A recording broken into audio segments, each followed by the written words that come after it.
পল্লবীর সেই শিশু হত্যা ময়নাতদন্ত ও ডিএনএ প্রতিবেদন হস্তান্তর।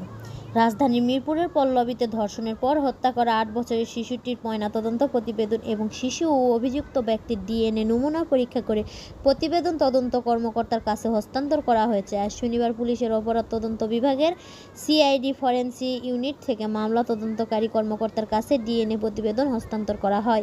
রাজধানীর শহীদ সোহরাওয়ার্দী মেডিকেল কলেজ হাসপাতাল থেকে ময়নাতদন্তের প্রতিবেদনও তদন্তকারী কর্মকর্তার কাছে দেওয়া হয়েছে।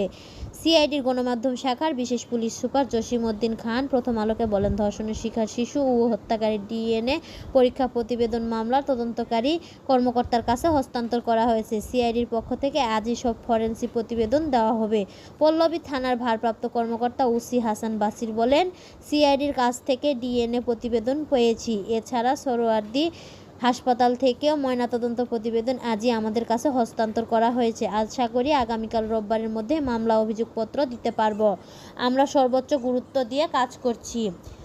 19শে মে বেলা 11:30টার দিকে পল্লবীর একটি ভবনের 3তলার ফ্ল্যাট থেকে 8 বছর বয়সী এক কন্যা শিশুর খণ্ডিত লাশ উদ্ধার করা হয়। এ ঘটনায় শিশুটির বাবা পল্লবী থানায় মামলা করেন।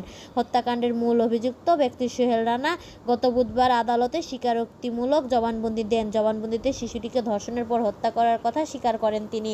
বৃহস্পতিবার রাতে মন্ত্রিসভার বৈঠকের শেষে প্রধানমন্ত্রী তারেক রহমান শিশুটির পরিবারের সঙ্গে দেখা করতে যান। আজ ময়মনসিংহে এক অনুষ্ঠানে তিনি বলেন, এ হত্যা ঘটনায় অপরাধী সর্বোচ্চ শাস্তি 1 মাসের মধ্যে নিশ্চিত করা হবে।